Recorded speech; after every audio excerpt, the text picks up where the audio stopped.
Thousands of Egyptians are filling Tahrir Square in Cairo for the fourth day running, demanding an end to the military rule. At least 33 people have been killed since Saturday as security forces fired tear gas and rubber bullets at protesters. The unrest comes before the country gears up to elect a new parliament in a vote next week. Well, we can now cross live to our correspondent, Paula Slier, who is in Cairo for us. Hello to you, Paula. Well, the protesters have been camping out for 4 days now, despite the clampdown by the police. So what keeps their determination going? Well, here in Tahrir Square, thousands of protesters have remained overnight. As you walk around now, there are people still huddled in blankets. Many of the protesters I've seen are walking around almost with a sense of pride, showing the bandages that are a sign of the violent clashes we saw until late last night, Monday. Now, according to the Health Ministry, at least 33 people have been killed and more than 1,500 people have been injured.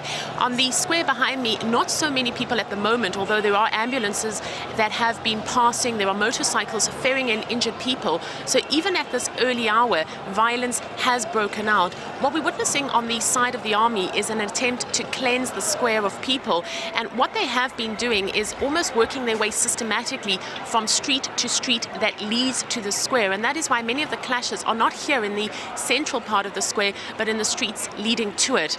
There are not that many people here at the moment, although those numbers will grow steadily as the day goes on. What we saw last night is that when people finish work, when they finish school, they come here. At the same time, a call went out yesterday for 1 million people to turn out on the streets of Cairo today, Tuesday. So we are likely not only to see those numbers, but also there's an expectation that there could be violence today.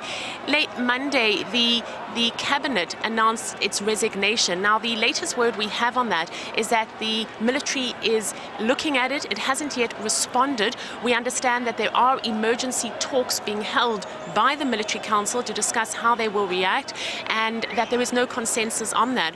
When that announcement was made here in Tahrir Square, there was a loud cheer.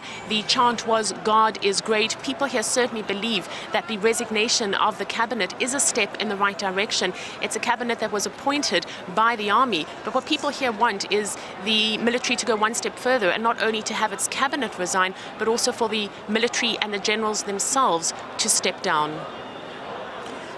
Well, Paula, at this point, I mean, what I'd like to ask you is that what are they aiming to achieve in the long run? Well, the goal here really is, to quote people I've been talking to finish the revolution that started back in February. And that was the revolution that saw the ouster of the former Egyptian president, Hosni Mubarak. Very much now, the slogan being used is that this is the second revolution. People saying that they're angry, that they almost handed power to the military council on a silver platter, as some people have put it to me. They feel that they should have finished that revolution and really brought about real change in this country.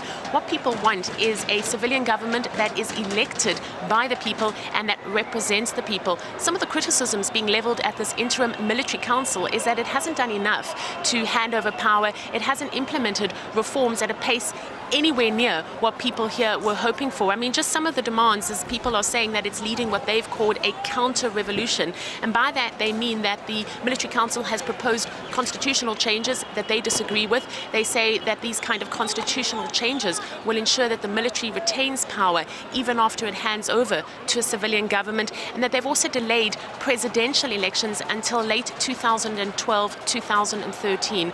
So in essence, what people want is for this revolution that was supposed to herald a new Egypt in, for that revolution to achieve its goals.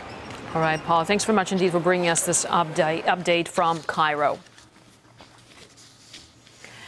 British Labour MP Jeremy Corbyn believes change is unlikely in the country unless the West stops supporting the military rulers there. It's Western double standards at work par excellence. They invaded Libya in order to change the government because of threats against the people of Benghazi. They have put sanctions against some countries because of oppressions of civil liberties. In the case of Bahrain, Saudi Arabia has invaded Bahrain in order to protect the monarchy. In the case of Saudi Arabia, massive violations of human rights, no intervention. I think the West basically are quite happy to carry on with a military military structure in Egypt that will do deals with them, and that is really the kernel of the whole issue. Any new government coming in that challenges the authority of the military is going to have a huge battle on its hands. It seems to me the battle has begun even before the election has taken place. The West has to wake up.